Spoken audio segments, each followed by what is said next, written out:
This is the Therapy Chat Podcast with Laura Reagan, LCSW-C. The information shared in this podcast is not a substitute for seeking help from a licensed mental health professional. And now, here's your host, Laura Reagan, LCSW-C.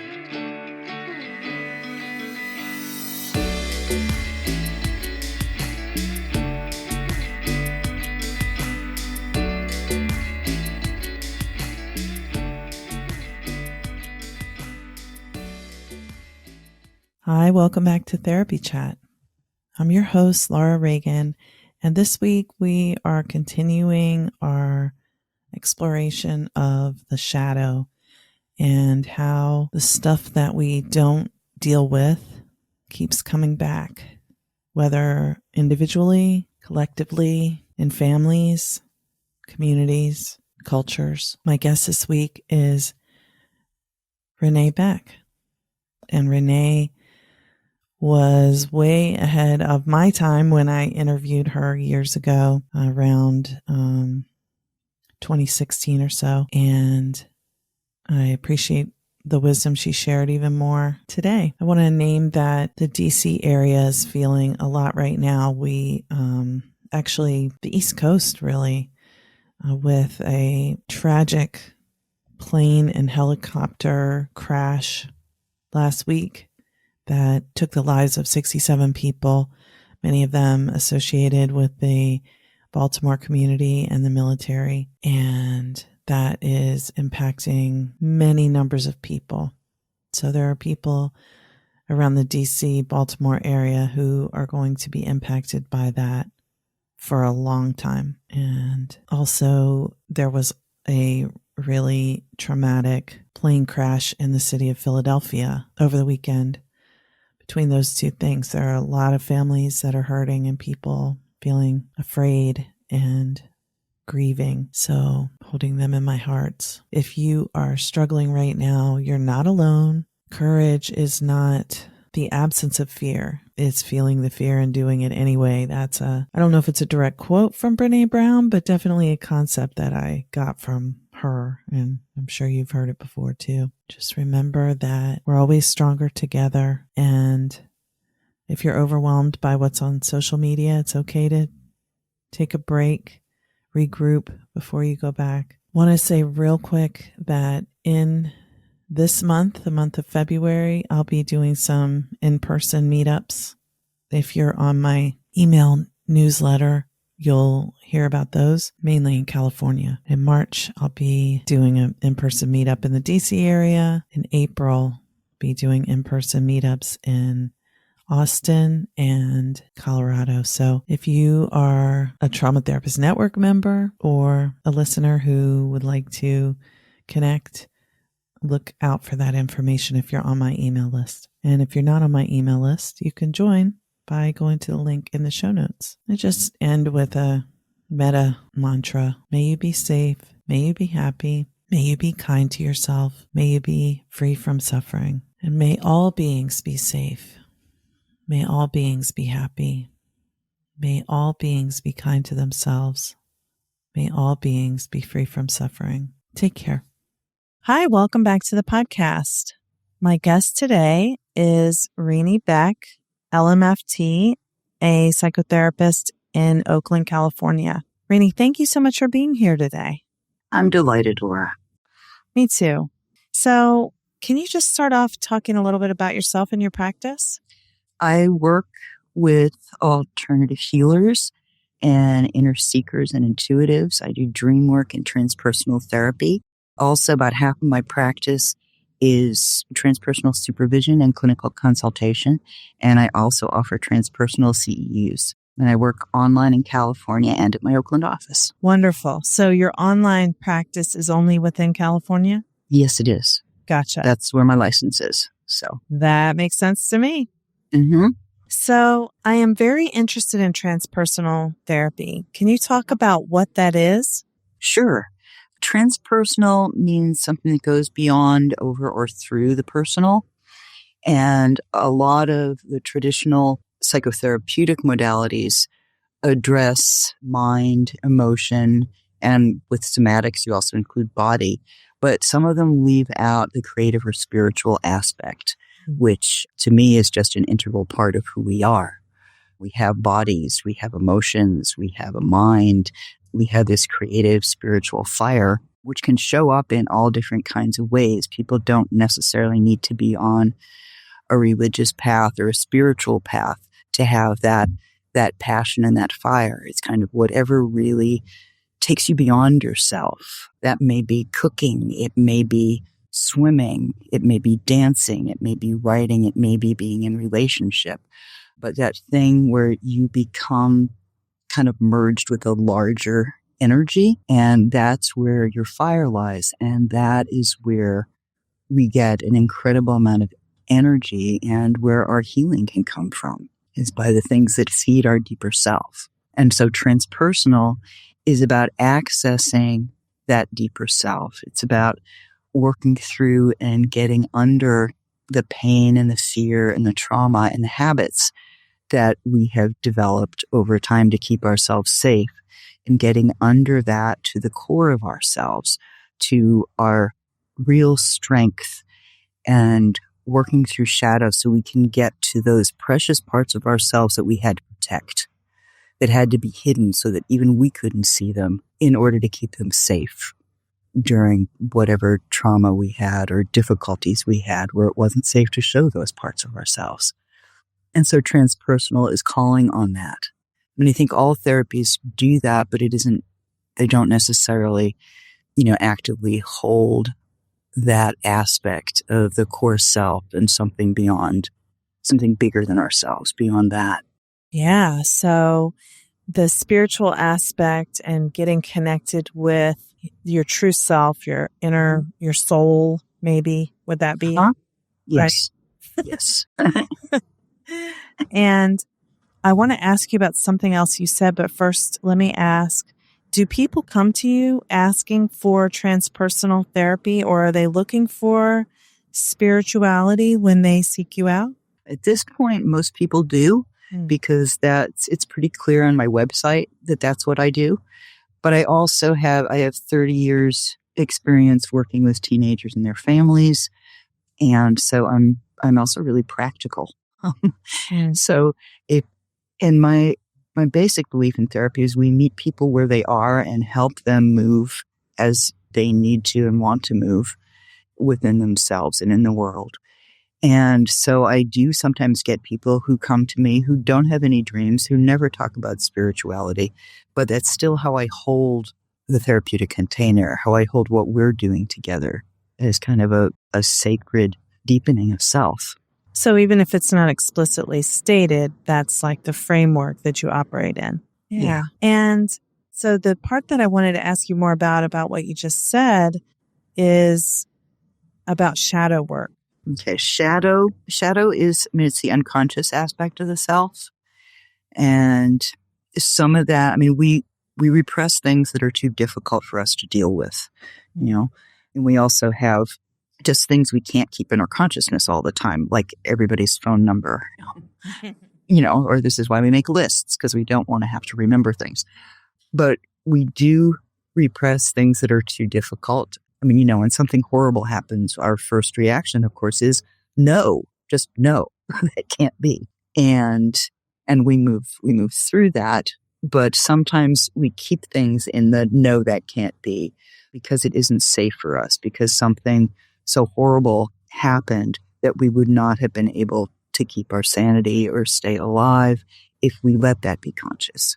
And we may not do that with all of it. We may repress the emotion about it. We may repress the memory of it, or we may keep the memory of it, but not the emotions. We may store the emotions somewhere else. Mm-hmm.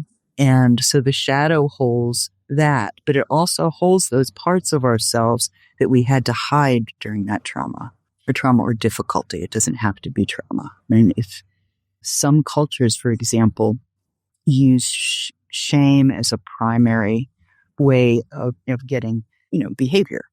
The United States is not very big on shame, but there are, within cultures, there are different things that get repressed. Within families and subcultures, there are different things that get repressed. I think women's rights have come a long way, but it's still, women are not supposed to be too smart. So you may have hidden your smarts. I knew someone who in 4th grade took up a musical instrument, and the teacher told him, "You are horrible. You have no musical bones in your body at all. You should never pick up another instrument." And that person took that in and did not touch an instrument until his late 20s. And he became one of the best guitar players I know. Wow. So he had to keep his musical talent repressed until he got old enough and moved out on his own and got enough confidence to be able to pick up a guitar and let his talent out. So there are these beautiful things that we hide from ourselves, as well as scary things. Yeah. Do you work primarily with people who've experienced trauma? Most people who come into therapy have. Yeah, I agree. There's just so much trauma in this world. The research I've read most recently says like 89% of urban youth have PTSD, regardless of background. It's just from living in cities. There's, they're big cities, they're crowded, there's lots of violence, there's also lots of poverty. Anywhere you have a large population, there's unfortunately going to be poverty in this country. And with that come incredible stressors. So a lot of us have trauma. It may not be big, huge trauma like some people think of, but trauma is trauma. And trauma affects people differently. Two people may go through the same event and one may become traumatized and one may not. And the opposite for a different event. But a lot of us have had really horrible things happen to us or really difficult things over an extended period of time. And we've had to repress some of our strength and our joy and our talents and our beauty. And therapy is one way that we can re-access those things. I love that. And I agree with you, not only that trauma is more widespread than people realize, but that I haven't met anyone in a therapy room who hadn't experienced trauma. And that was even before I started advertising myself as a trauma therapist. It's hard to get through life without experiencing any trauma. It is. It's part of being human. Mm-hmm. As the Buddhists would say, it's the fact that we all share that is it allows us compassion for each other and allows us access to our hearts. Yeah. It's a shared human experience, and that's what you're talking about when you mentioned the spirituality being whatever connects you to like a larger energy. Yes. Yeah. So I want to ask you about another thing you just said when you mentioned that the U.S. isn't really big on using shame to control behavior. I was thinking about in childhood. Is that what you were saying? I think it's not so much in childhood. I think it's more as adults. I mean, if we look at how Americans are viewed by the rest of the world in general, we're loud, we're arrogant, we're selfish. And I mean, it's, in one sense, it's that individual pioneer spirit. But on the other, the individuality does leave out a lot of possible connection that we can have. And I think we can have both. But I don't think shame is used very much in our culture as adults. I think bossiness and meanness is. Yeah. And that may be shaming, but that's not the primary drive behind it. It's more, I'm in power. Yeah. And I'm having a bad day, so you're going to suffer. Yeah, I think I see shame used a lot for power and control. So, like, for example, you mentioned poverty before. The cultural message around poverty in our country still is, well, why don't people work hard? People who are poor are lazy. They don't want to work hard. That's not true. No, not at all. But that's our cultural message. Also, like thinking about with incarceration and people, the war on drugs and people being shamed for breaking the rules, and then they're sort of seen as not allowed to be part, like they're shunned in some ways, the stigma that's attached. Yeah, I think it goes even beyond shame. It's kind of ignoring. Yeah. So you don't exist. And if you do exist, get out. Yeah. That disconnection that you were talking about. Yeah. Very interesting. So about shadow work, you had something on your website that really caught my attention. You were talking about, as a therapist, my teen shadow showing up in my work with teen clients. Oh, the adolescent shadow. Yeah. So I worked at this teeny little high school for over 30 years. Oh, wow. And great, wonderful place, a little alternative school that started out in the 60s. And when I started my first internship there, and I literally went back to high school as an adult, and it was like, oh God, are they going to like me? Am I going to fit in with the students? Right? Mm-hmm. Yeah. And it's like, Rita, you haven't thought like this in a decade and a half. What's going on? And it brought up for me a lot of issues that came up for me in high school. And I also supervised over 70 counselors during my years there. And every single one of them, was literally going back to high school, and their adolescent issues came up. And that had to do with not only who am I, which also fits in with, being a beginning therapist, because you're trying to find that out too. But who am I, and how do I connect with people socially? And in this case, people whose age I used to be, and why can't I if I'm not? And also just touching back into the depth of emotion that we had as adolescents when our emotions were processed through our amygdala instead of through our prefrontal cortex. And so they were intensified, and really wanting those deep connections and having, your mind opening up in all these ways as your brain is going through this new pruning, and looking at what is politically right and politically wrong. As teenagers, we get to say, no, not this, no, not that, because we're trying to figure out who we are. And we don't really know, but we know what we're not. And that's a way of pruning up down to who we are, what we do believe. And I think there's also an incredible creative opening that happens in adolescence. I mean, kids who were artists really usually get into their work then, and they really deepen the kind of work they're doing. I don't think I've ever met a teenager where music wasn't of vital importance to them. Agreed. It fed us, it expressed our deepest feelings. I mean, it still does as adults, but it doesn't have the same kind of intensity, unless you're a musician, that it did back then. And there's all the big questions. Who am I? Why am I here? Why do we suffer? Is there life after death? Is there a God or some meaning? Is there any meaning? So all of those questions come up. Plus, who am I walking through the world in this body? I mean, adolescence goes through there's incredible physical changes that happen too. Yeah. So it's a big turning point. And as adults, we tend to forget that. What we tend to remember for most adults is, it was the best time of my life, or it was the worst time of my life. Yeah, I was going to say, the best time? Who thinks that? Some people do. It's glory days, right? Those were their glory days. Yeah. And so, and some people say, no, worst time. And it's the only camp. Yeah. I had some amazing times in high school, though, too, as incredibly hard as it was.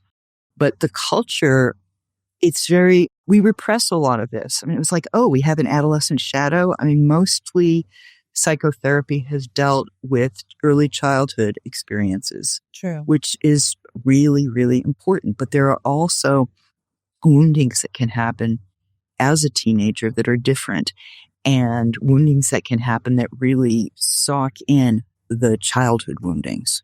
And so there's healing to do in that area too. There are gifts to be reawoken from that times in our lives. And we can do that. People usually deal with that successfully or not when they have teenagers of their own. But the culture I really think teenagers are the shadow of the culture. Somebody walking down the street, if there's a group of teenagers, I've seen a lot of people just cross the street. When I used to go to events where, it was intern placement events. Mm-hmm. So, we all each had a table for our agency. And I put up a big sign that says, want to work with teenagers. And I could literally see some of the students and the interns coming in, seeing that sign, and without even thinking about it, like taking 3 steps away as they walked by. Yeah. It's like, no, that's unconscious. They're not going, oh, teenagers, I'm going to walk further away from that. Right. So it's an unconscious thing. It's part of our cultural shadow. I mean, just as you mentioned, poverty in this country, race in this country, these are all things that are put into our shadow or kept in our shadow and that need to be addressed. It's hurting us. It's hurting us both individually and collectively. Yeah. So would you say that if the shadow is the things that we're repressing, the parts of ourselves that we're repressing, that are our shadow, if that part of us isn't brought to light, that it hurts us? Absolutely. It can jump up and bite you in the butt when you least expect it. Was it Junger? Somebody said, that which you make unconscious will save you. That which you leave unconscious will destroy you. Mm. And I mean, for me, dreams are a great way to get in touch with my shadow. And I do a lot of dream work. A lot of the trauma work I do is by working with people with their dreams and imagery around their dreams. I'd love for you to talk more about how you use dream work. Well, I mean, we all dream, regardless of how much we remember it. Mm-hmm. And the unconscious, the language of the conscious mind is words. Like, that's how we're talking now. Right. And the language of the unconscious mind is symbols. And I mean, we know that good movies have really good symbols. I mean, they have archetypes. They have heroes. They have villains. They have the journey, the ordeal, the initiation, the redemption. And so there are all of the blessing that comes to help. And it's those symbols, not just the script writing and the story, but the symbols that we relate to, because they touch us, again, on getting back to our shared human experience. I mean, we all have been born. We're all going to die. We're all on our life's journey now. We all face challenges. We all go through seasons. We all celebrate cyclical anniversaries. We all go through defeat. There's just so much that we share as humans. So we have our shared human experience, which are considered archetypes, which show up regularly. And then there are cultural shared experiences, our familial shared experiences, and our own personal symbols that can show up in dreams. And I think, the unconscious is great. It gives us information at times when we can deal with it. And in dreams, it comes up in symbols so that we can understand those symbols as much as we're prepared to. And I love working with dreams, having people dialogue with different symbols or characters in their dreams, becoming those characters, finding out the message underneath the symbols, and also helping people find a way to ground out those messages to have them working and applied in their lives on a regular basis. And it's just really marvelous, sacred stuff. Yeah, it's really deep. Mm-hmm. Well, we're humans. We are. Yeah. When we take some time to stop being so busy all the time, because we have a lot of stuff to do too. Yeah, we like to stay busy. We do. We do. Do you think people can learn what their subconscious is trying to tell them? Wait, is it the subconscious or the unconscious in dreams? Subconscious, right? Oh, it's coming from the unconscious. I mean, for me, it's coming from yourself or your soul, your core. Okay. But it has to, I think and that's where the archetypal symbols come up, but I think the personal symbols come up from more the subconscious, the stuff that's closer to consciousness, which is, why we may integrate, a story we heard yesterday or a TV show or something into our dreams. It's from both. Mm-hmm. Yes. Okay. So do you think that people can get the message that they are trying to receive without analyzing their dreams? Because I know some people never think about the meaning of their dreams. They'll say, oh, I had a strange dream, but they don't think about the meaning. Right. And dream work is a modality. There are lots of modalities because people have different styles and different things that are going to help them access their self.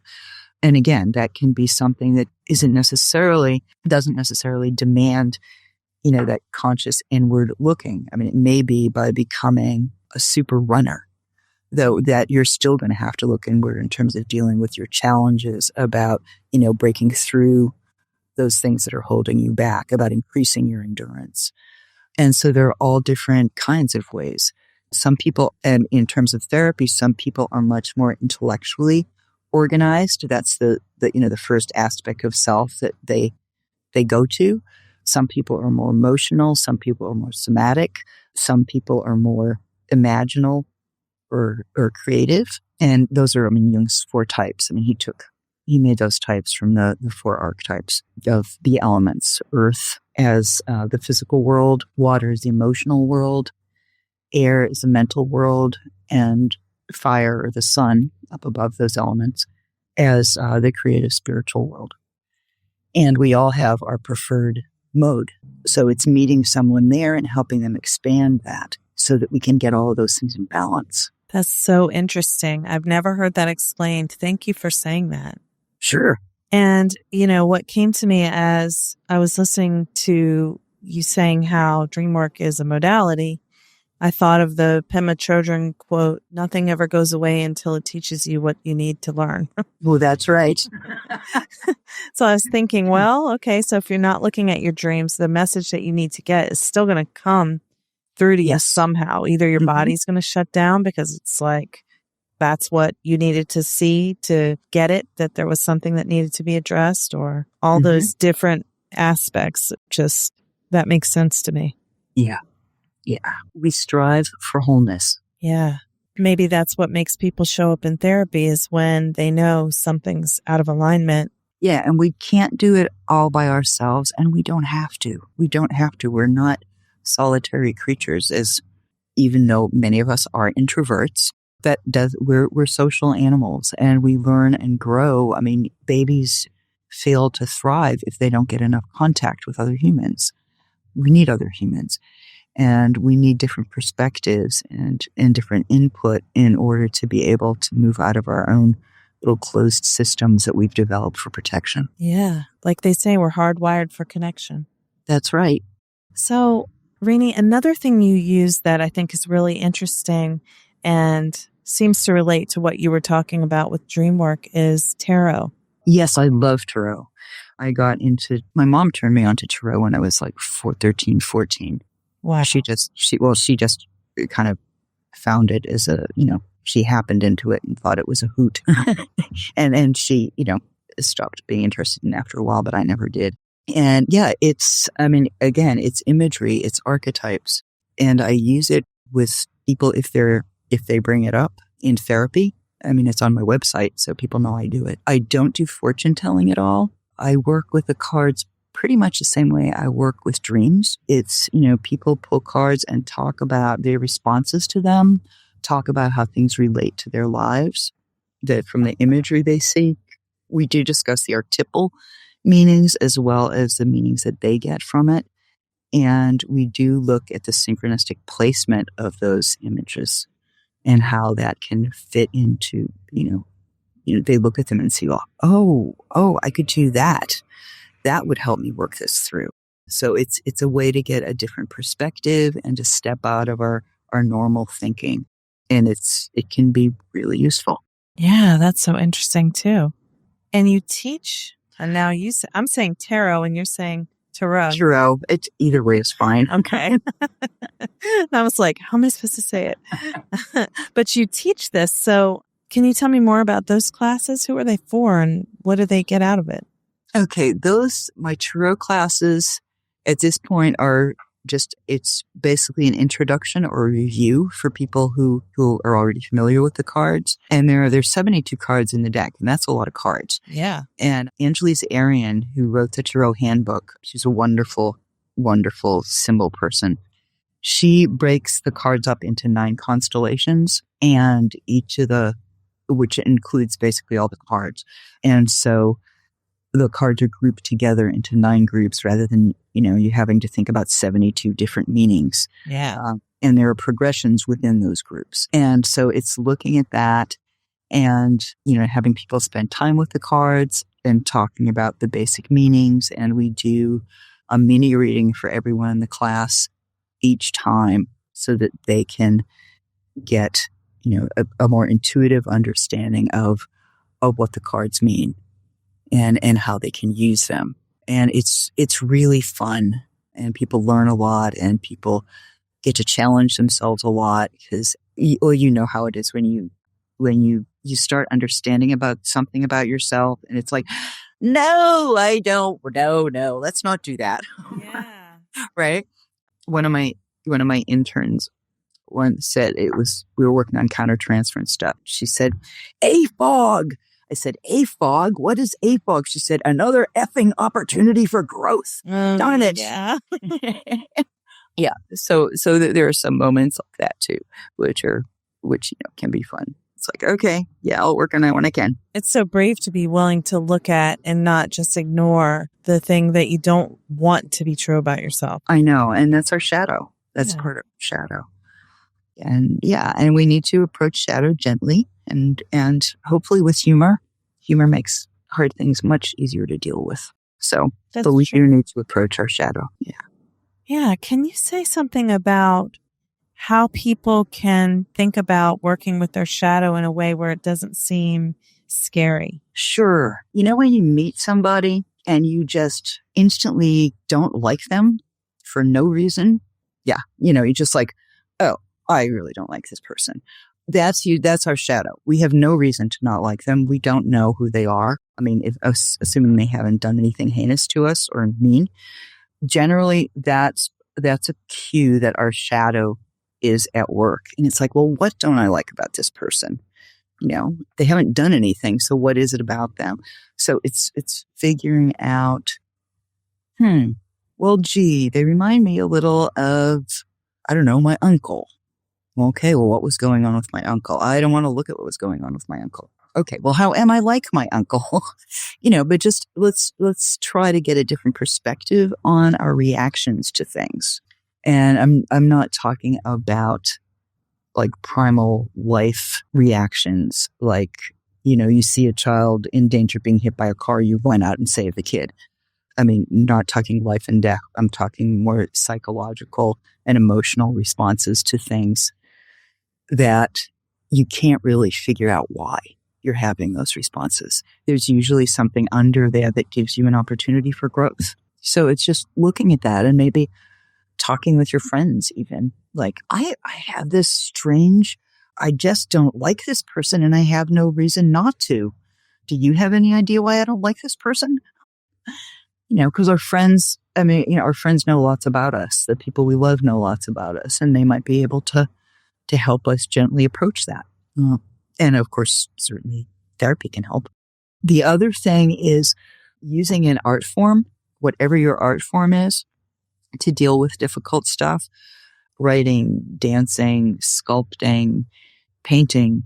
Use whatever creative form you have to look at these difficult feelings, to look at these scary feelings. It also gives a container to them and keeps it a little, can give it a little distance from you so you can be more observing of it, which can make it easier to look at. That's why I use a lot of imagery work, because people can, they can create these images and they can follow them, but they also have more of an objective view rather than being right in the middle of it. Yeah. Wow, that's so interesting. Thank you for sharing all of this. I've really wanted to bring your message about how you do your work to my audience. And as you know, we did talk one time previously, and unfortunately, there were problems with the recording. So I really think you were generous to give me your time again so people could hear about this. And I think it's going to really resonate with a lot of the listeners that, wow, this is something I want to know more about. Yeah. And I'm happy to talk with you anytime, Laura. It's delightful. Oh, you're so sweet. So, Renee, you provide supervision for therapists. Mm-hmm. You work with artists, alternative healers, and creatives. And I do a lot of work with intuitives, some people who actually make their living doing intuitive services like energy work, or psychic readings, that kind of thing. And also inner seekers, people on spiritual paths, because that can stir up a lot of our old stuff. Folks who, in terms of trauma, the primary trauma that I found I work with over the years is early sexual abuse. And that is unfortunately way too common. Yes, it is way too common. That's one of my areas of specialty too. So I know how common it is. Yeah. Sadly. Well, where can we learn more about what you have going on? Where can people find you? You can find me on my website, which is reneebeckmft.com. I also have a Facebook page, Renee Beck LMFT, and I'm on G+ and Twitter. So, and all of those are pretty much connected. So, but my website is reneebeckmft.com. That's the best way to get a hold of me. So, Renee, do you have any services that are available to people who don't live in California? I do. I can only provide supervision and therapy in California because that's where my license is, but I can do consultations around dreamwork or tarot anywhere in the world. Wonderful. Well, I bet some people would really like to get in touch with you about that. So thanks for letting us know. Thank you. Awesome. And Renee is spelled Renee. Yes, it's spelled like Renee. It's just pronounced Renee. Awesome. Well, I'll share your website in the show notes, and so people can link to it directly from listening to this episode. Thank you so much, Renee, for giving me your time again today and for sharing your very interesting work. Thank you, Laura. Thank you for listening to Therapy Chat with your host, Laura Reagan, LCSW-C. For more information, please visit therapychatpodcast.com.